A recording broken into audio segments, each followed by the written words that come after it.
আসসালামু আলাইকুম। কেমন আছেন সবাই? আমি ভালো আলহামদুলিল্লাহ। গতকাল পুঁটি মাছ নিয়ে আসছিলাম।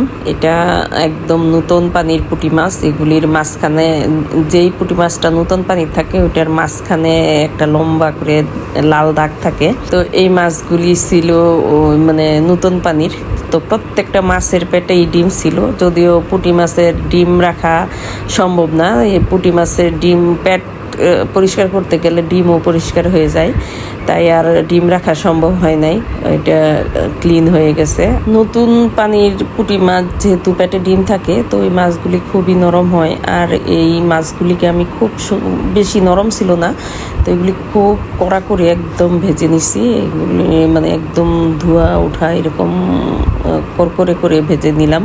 ভেজে নিয়ে এখানে পেঁয়াজ আগে থেকে মশলাটা কষিয়ে, এখানে কোনো পানি দিই নাই, পানি ব্যবহার করি নাই, একদম শুকনা শুকনা ভেজে নিলাম। আর এখানে একটু টমেটো দিলাম। এটা ফ্রোজেন টমেটো আমার ছাদ বাগানের। তো এই ফ্রোজেন টমেটো দিয়ে আমি এই মাছটাকে কিছুক্ষণ ভাজবো। পুঁটি মাছ এমনিতেই সাদা ভাজাই অনেক মজা লাগে, তো সাদা ভাজা করি নাই। আজকে চিন্তা করলাম যে একটু মানে চচ্চড়ির করার মতো, এটা মাছের চচ্চড়ি যাকে বলে। তো এটা এখন কয়েকটা কাঁচামরিচ দিয়ে, তারপরে অল্প ধনিয়া পাতা দিয়ে এটা নামিয়ে নিব। এটা একদম পানি থাকবে না, আর একদম ঝরঝরা করা মাছ। আর এই যে এখন যেহেতু বর্ষাকাল, ধনিয়া পাতা ওইভাবে তেমন পাওয়া যাবে না। আমার ফ্রোজেন ধনিয়া পাতা কতটা ফ্রেশ লাগতেছে। তো এই মানে একদম ফ্রোজেন যেই ধনিয়া পাতাটা দিয়ে আমি মাছটা এখন নামিয়ে ফেলবো। আর এখন যেহেতু বর্ষাকাল চলে আসতেছে, এখন কাঁচামরিচের দাম অনেক কম।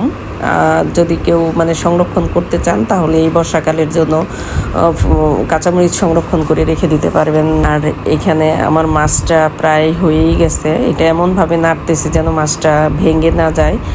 তো এই মাছটা যখন আমার ছেলে আর আব্বা মানে দুইজন খাইছে, তো খুবই পছন্দ হয়েছে ওদের। এই মানে মাছটা ওদের এত পছন্দ হয়েছে, খুবই প্রশংসা করতেছিল যে মাছটা খুবই মজা হয়েছে। তো আসলেই অনেক মজা ছিল এই মাছটা। তো আমার মাছটা প্রায় রান্না শেষ।